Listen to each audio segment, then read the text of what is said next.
¿Qué tal? Nosotros somos Globalia. En este video hablaremos sobre los temas que nos tocarán exponer en la materia de inteligencia artificial, impartido por la profesora Patricia Horta Rosado. Los temas son 1.5, modelo de adquisición del conocimiento según la filosofía, y el tema 1.6, el modelo cognoscitivo. El equipo está integrado por mis compañeros Lizarán Blanco, Jesús André, Rosas Jiménez y Elixa Magali, Sam Berea Antonio y un servidor, Cortés Toledo, Marco Abril.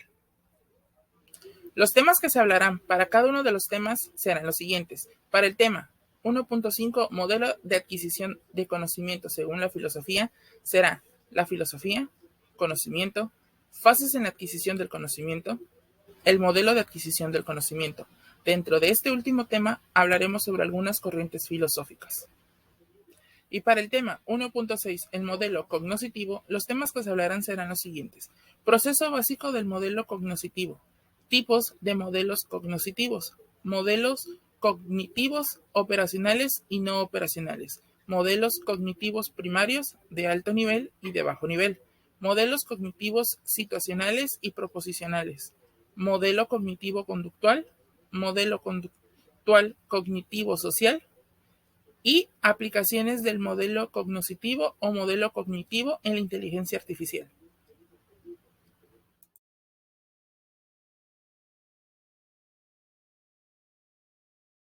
Y me tocará hablar sobre el tema 1.5, el cual es el modelo de adquisición del conocimiento. Para poder entender este tema, primero hay que ver dos conceptos, que es filosofía y que es conocimiento. La filosofía, que es el estudio de la existencia y el conocimiento a través de un método crítico y sistemático, el cual busca llevar un énfasis utilizando lo que son argumentos racionales y no personales. Y lo que es el conocimiento, que es la información y las habilidades que los seres humanos podemos obtener a través de nuestras capacidades mentales. Que bueno, traducido esto es todo aquello que podemos obtener debido a nuestros sentidos, a nuestra forma de pensar, a nuestra capacidad de pensar. Y bueno, este conocimiento se le puede separar en cuatro elementos que lo componen, que es el sujeto que conoce, el nuevo objeto o conocimiento que se obtiene, toda la operación, las acciones que se realizan para poder obtener este conocimiento y el resultado final que nosotros generamos al poder entender el conocimiento o adoptarlo, el cual pues desarrollará en nosotros un diferente resultado, como puede ser en diferentes personas y puede ser utilizado pues de diferente manera. El conocimiento se separa en tres niveles, el cual puede ser el conocimiento sensible, que bueno, este conocimiento lo podemos obtener debido a nuestros sentidos, como son el oído y el olfato, que bueno, si nosotros podemos percibir ciertos olores o podemos ver ciertos colores, podemos relacionarlos a un tipo de conocimiento o algún recuerdo o algún objeto, se le puede relacionar a esto. Tenemos lo que es el conceptual, que como lo dice su nombre, lo lleva relacionado a algún concepto que ya está, por decir así, estandarizado o ya está regulado, de manera que este no lleva algún carácter personal o sensorial y que bueno, es inmutable, por decir así, o no tiene algún cambio por alguna persona. Lo que es el holístico, que también se le llama intuitivo, que puede sonar un poco similar al sensible, porque es percibido por una persona, o sí, puede ser recabado o resumido por una persona. Sin embargo, aquí entra más lo que es como el sentimiento de la persona, tal vez como la manera en que la persona puede llevar ese conocimiento, o sea, tal vez puede ser que tenga una carga emocional, ese conocimiento que esté relacionado a algún recuerdo o a algún objeto que de cierta forma pues la persona relacione. Y bueno, entonces tenemos lo que son las fases de la adquisición del conocimiento, ya que bueno, para poder entender algún nuevo concepto o poder obtener nueva información es necesario que llevemos ciertos pasos que nos van a llevar a que tal vez no lo veamos tal cual es la manera, o sea, tú realizando la obtención del conocimiento, tal vez no te percatas que llevas unos pasos, pero bueno, es como una manera de decir que así es como las personas generalmente podemos obtener el conocimiento nuevo. Entonces tenemos lo que es la identificación, que podemos ver el problema o podemos ver el concepto de una forma global. Y bueno, con los conocimientos que actualmente contamos podemos determinar si podemos resolverlo o podemos enfatizarlo con lo que ya sabemos. Entonces, después de esto sigue la conceptualización, que consiste en que si tenemos el conocimiento o un problema, desbaratarlo o descomponerlo de manera que podamos entender sus partes una por una y es facilitando la manera de poder analizarlo o entenderlo. Entonces, después de esto, tenemos la formalización, que este proceso lo que va a hacer es que vamos a agarrar cierta estructura y que hayamos utilizado anteriormente o que sea nueva para nosotros. Esta estructura la vamos a utilizar para poder entender cada uno de los problemas y de los conocimientos que hemos descompuesto para poder interpretarlo o entenderlo. Vamos a implementar todo esto para que se ajuste a cada una de las partes de la estructura que estamos utilizando con el nuevo conocimiento que se está obteniendo. Finalmente, una vez ya acomodado nuestro conocimiento, nuestra información, será llevado a la prueba y con eso vamos a determinar si lo que realmente pudimos analizar nos sirvió para llegar a una conclusión o se analizó de la manera correcta esta nueva información, nuestro nuevo conocimiento. Ahora vamos a hablar sobre lo que es el modelo de adquisición del conocimiento. Ya hablamos de los diferentes tipos de conocimientos y de las fases que tienes que seguir para adquirir este conocimiento. Pero ahora vamos a ver lo que es la forma en la que se puede explicar que adquirimos nosotros el conocimiento del mundo y y todos los procedimientos que tenemos que hacer para generar ese conocimiento. Esto de tal manera de que pueda decirse que es valorado ese conocimiento, ya sea verdadero o falso.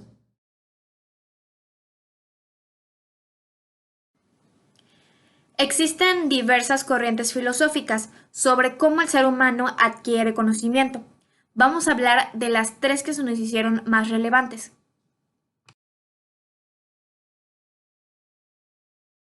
La primera corriente filosófica de la que hablaremos es el racionalismo, el cual se denomina como la doctrina epistemológica que sostiene que la causa principal del conocimiento reside en el pensamiento, o sea, en la razón.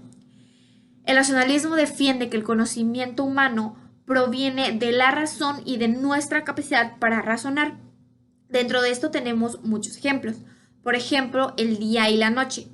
Cuando nosotros observamos que se intercambia entre el día y la noche, tomamos a este fenómeno como que explica el movimiento de la Tierra. O cuando nosotros nos contagiamos de alguna enfermedad, pensamos o razonamos que estuvimos en contacto con una persona que contrajo este virus o que se debe a que estuvimos en contacto con alguna forma de este virus que ingresó a nuestro organismo.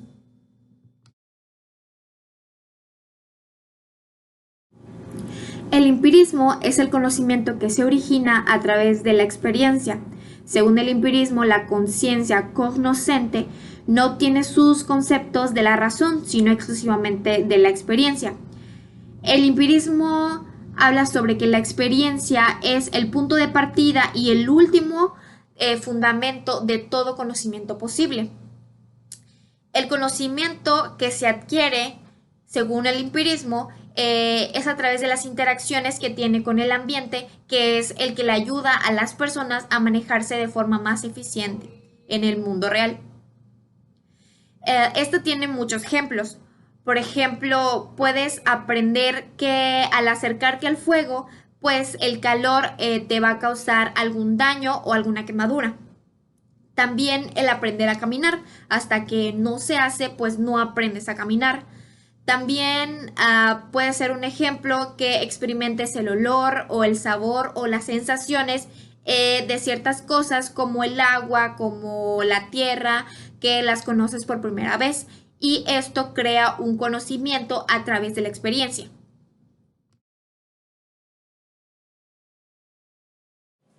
Y por último, el idealismo. el cual se caracteriza por interpretar el mundo como algo dual, ya que de esta manera accede a las ideas a través de conocimiento y de lo que es la sensibilidad. El idealismo es todo lo que afirme que el sujeto, o sea, las personas, son el punto de partida de todo conocimiento posible sobre el mundo, ya que nosotros no nos adecuamos a las cosas, sino que las cosas se adecuan a nosotros, a nuestras ideas que tenemos.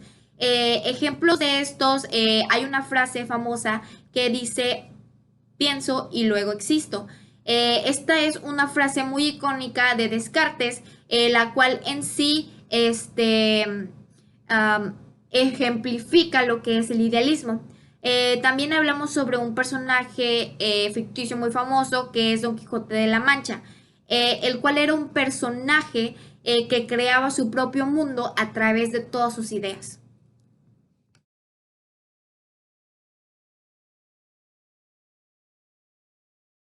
Para que podamos tener una idea de lo que es el proceso cognitivo, es pertinente tener algún entendimiento sobre lo que es la estructura del sistema nervioso, ya que nuestro sistema nervioso es responsable por el comando del organismo motor y cognitivo, debido esto a sus características y funciones con las que cuenta, ya que nuestro sistema nervioso está subdividido en dos, en lo que es el sistema nervioso central y el sistema nervioso periférico. El sistema nervioso central como tal está compuesto por varios órganos, que son el cerebro, la médula espinal y la retina del sistema visual, mientras que nuestro sistema nervioso periférico está compuesto por lo que son las fibras conductoras y sus conexiones con los órganos sensoriales y efectores, como lo son los músculos. El cerebro está formado por dos hemisferios casi simétricos y esos están unidos por un conjunto de fibras nerviosas denominadas o denominado cuerpo calloso. Aunque uno de los hemisferios tenga diferentes funciones, estos se complementan formando lo que es la mente. Según Kovacs, en 1997, el hemisferio dominante ligeramente es más grande y este es el responsable de las habilidades tanto lingüísticas, incluyendo lo que es la lectura, la escritura, y probablemente también se considere el centro de la experiencia consciente, mientras que en el hemisferio más chico presenta lo que son las habilidades geométricas, topológicas y la apreciación musical.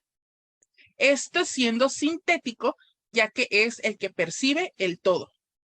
Gracias al sistema nervioso podemos adquirir lo que es el conocimiento del mundo que nos rodea y a partir de este poder efectuar una representación como tal de lo que es este mundo que percibimos. Es continuo conocer y representar todo lo que vemos y eso es lo que hace nuestro sistema nervioso. Bueno, para continuar un poquito con la introducción, les voy a mencionar lo que es el modelo cognoscitivo. Bueno, para entrar bien en contexto, lo que podemos decir del concepto de cognición es la facultad del ser humano para poder percibir la información mediante la perspectiva, la experiencia y las características subjetivas de todo lo que nos rodea.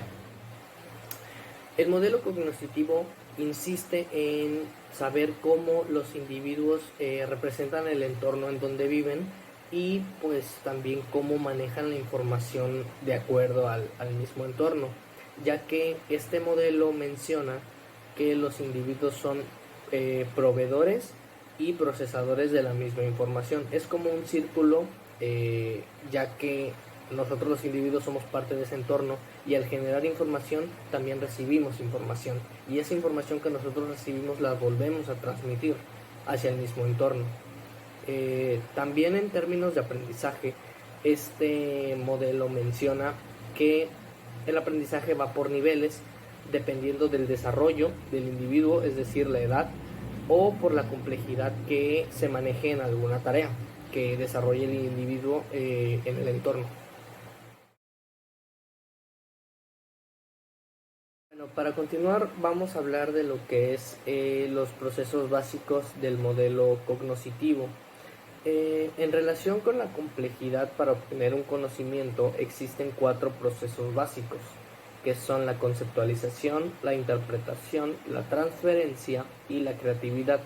Bueno, para continuar vamos a hablar de lo que es los procesos básicos del modelo cognoscitivo. En relación con la complejidad para obtener un conocimiento, existen 4 procesos básicos.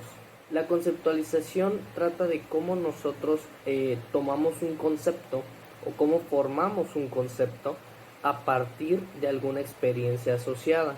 Un ejemplo muy claro sería cuando nosotros tocamos algo caliente, nosotros asociamos esa experiencia de dolor, ardor, a lo que viene siendo pues el concepto de lo que es una quemadura al tocar algo caliente.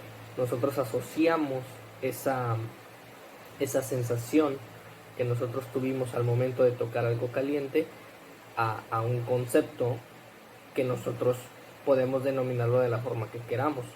Después nos seguimos con lo que es la interpretación. Esta sería ahora sí que el concepto o un conjunto de conceptos, pero asociados a un contexto lingüístico.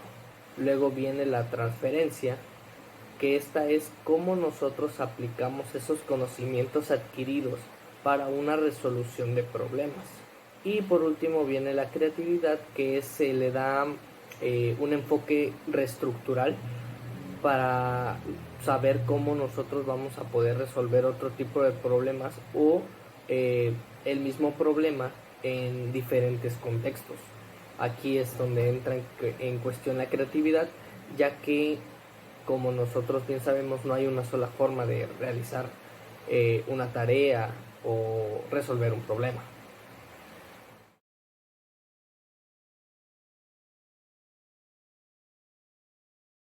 Bueno, para continuar vamos a hablar de los diferentes tipos de modelos cognitivos. Existen varios tipos, pero vamos a comenzar hablando de los que son los modelos cognitivos idealizados, o también llamados MCI.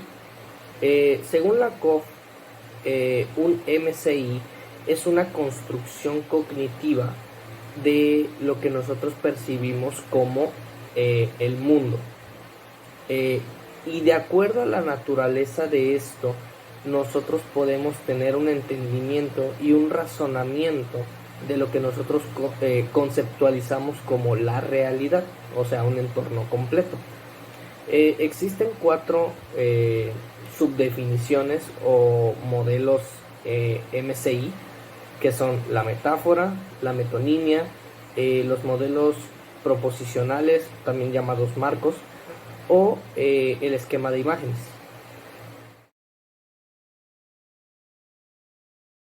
Bueno, ahora vamos a hablar sobre los modelos cognitivos operacionales y los no operacionales. Primero vamos a hablar de los modelos cognitivos no operacionales. Básicamente, estos son el resultado de la aplicación de principios organizadores de alto nivel, tales como, por ejemplo, la selección, la abstracción y la esquematización de propiedades de entidades y de algunos eventos como tal. Si estas propiedades son de tipo topológicas, dichos principios dan lugar a lo que son las estructuras de esquemas de imágenes, pero si no lo son, entonces dan lugar a lo que son los marcos. En el caso contrario, los modelos cognitivos operacionales son el resultado de lo que es la acción de los principios organizadores de más bajo nivel sobre lo que son los modelos cognitivos no operacionales.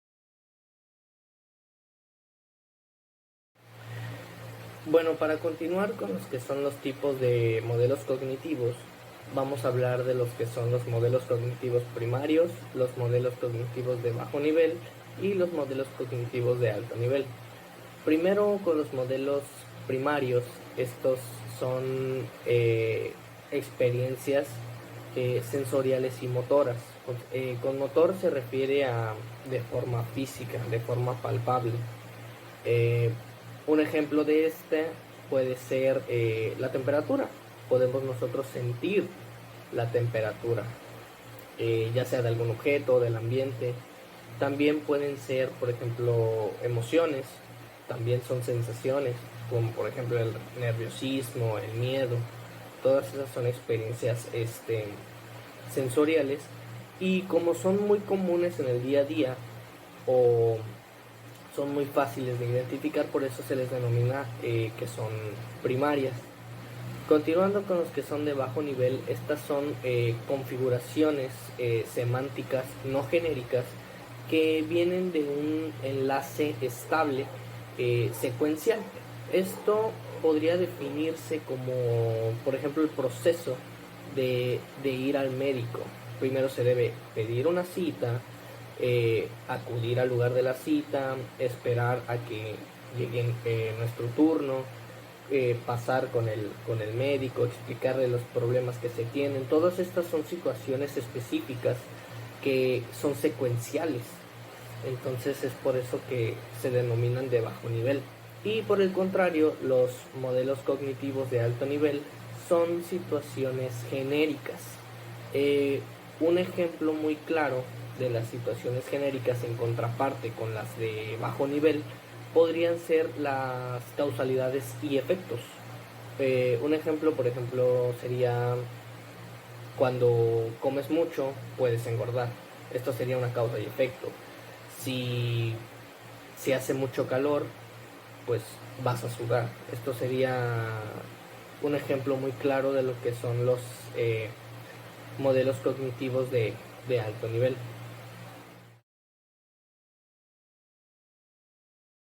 Bueno, ahora vamos a hablar sobre los modelos cognitivos situacionales y los proposicionales.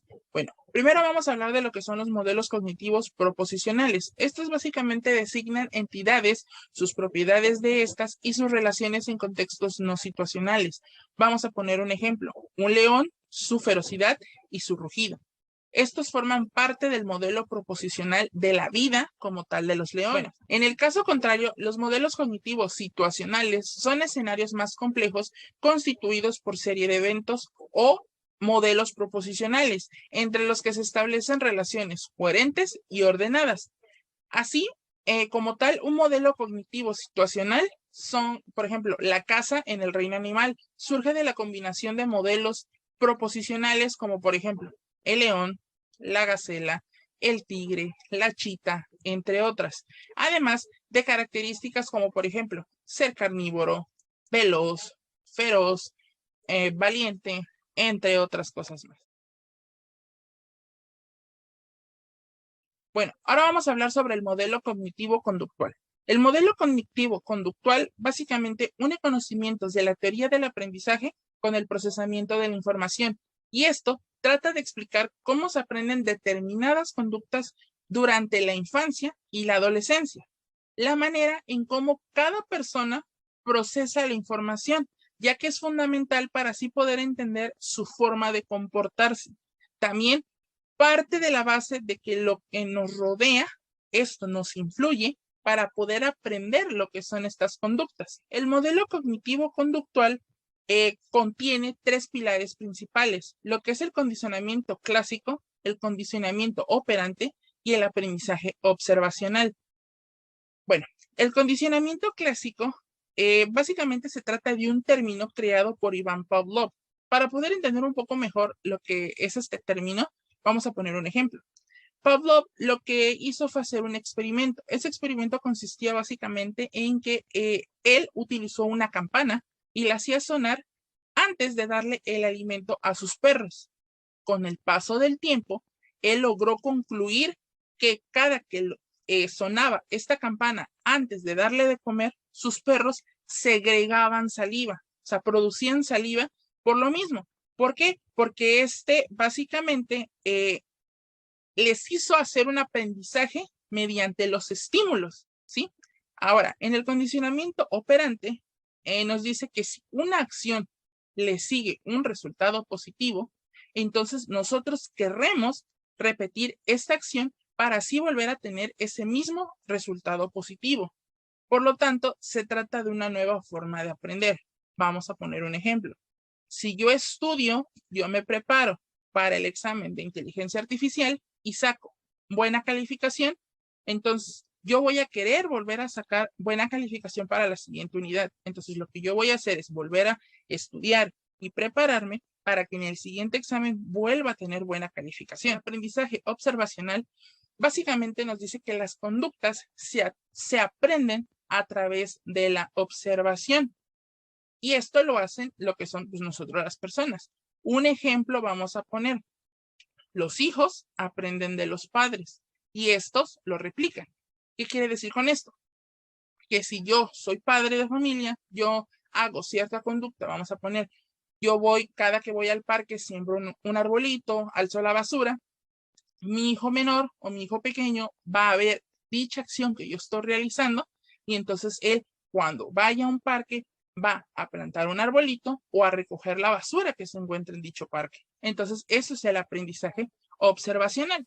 Bueno, también el modelo cognitivo-conductual da un lugar a una gran variedad de técnicas, entre las que se pueden destacar puede ser lo que es la técnica de reestructuración cognitiva, la técnica de exposición, y también lo que es la técnica de entrenamiento en resolución de problemas. Bueno, la técnica de reestructuración cognitiva básicamente es una técnica que se trata o que se centra, me habéis dicho, en modificar los esquemas del pensamiento de las personas.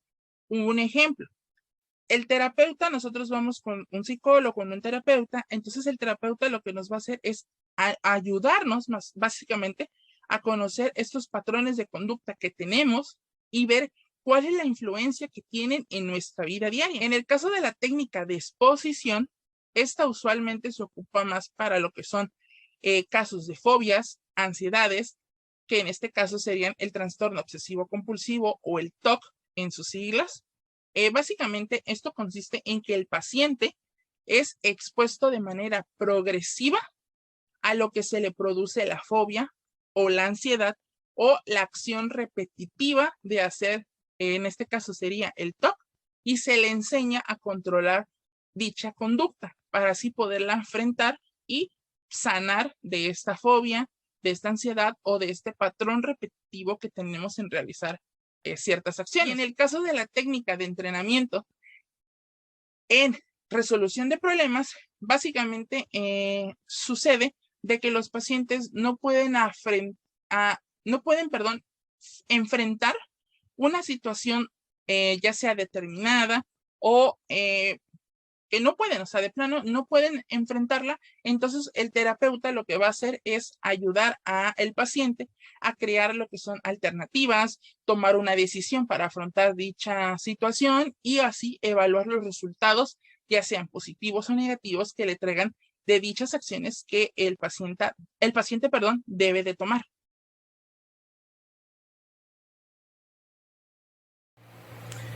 Ahora vamos a hablar del modelo cognitivo-conductual social. Este tiene un fundamento que es actuar sobre las acciones objetivables y manipulables, sobre la historia de las acciones del individuo. Esto tiene un peso importante, ya que se empiezan a conocer las actitudes de este para poder llegar a un análisis mayor. Sin embargo, este análisis tiende a ser relativo o secundario, ya que frente al ambiente en el cual se está actuando, tiene las principales características de la conducta que está teniendo en ese momento el individuo. Es decir, que ahí es donde se dan cuenta qué variables modifican o mantienen el comportamiento de una persona. Es por eso que el término conductual social se hace presente. Es debido a cómo el ambiente influye en la conducta de un grupo de personas o de un individuo en específico. Ahora vamos a pasar a lo que son las aplicaciones. El cómputo cognitivo es un área emergente y multidisciplinaria de las ciencias de la computación, en particular de la inteligencia artificial. Esta ganó mucho, se puede decir, reflectores luego de la divulgación de un nuevo proyecto que es el chip cerebral. Esto creado por la empresa IBM, siendo un resultado de años de investigación, de recopilación de información, entre otras cosas más. Básicamente, este proyecto, que es el chip cerebral, funciona en el sentido de que para que como lo vuelvo a repetir, funcione, modela lo que es la arquitectura dentro del cerebro. Básicamente es el avance más importante de la computación cognitiva, ya que gracias a esto es una combinación de resultados impresionante por sí solos. Obviamente, y esto venidos desde la superespecialización de lo que es la neurofisiología y la neuroanatomía. Bueno, ahora, ¿cómo funciona o en qué es este proyecto del chip neuronal? Bueno, básicamente el chip emula, aunque sea de forma mínima, el funcionamiento del cerebro. Obviamente esto ocupando un bajo consumo de energía, obviamente componentes que funcionan como las neuronas y obviamente incluso con memoria sináptica.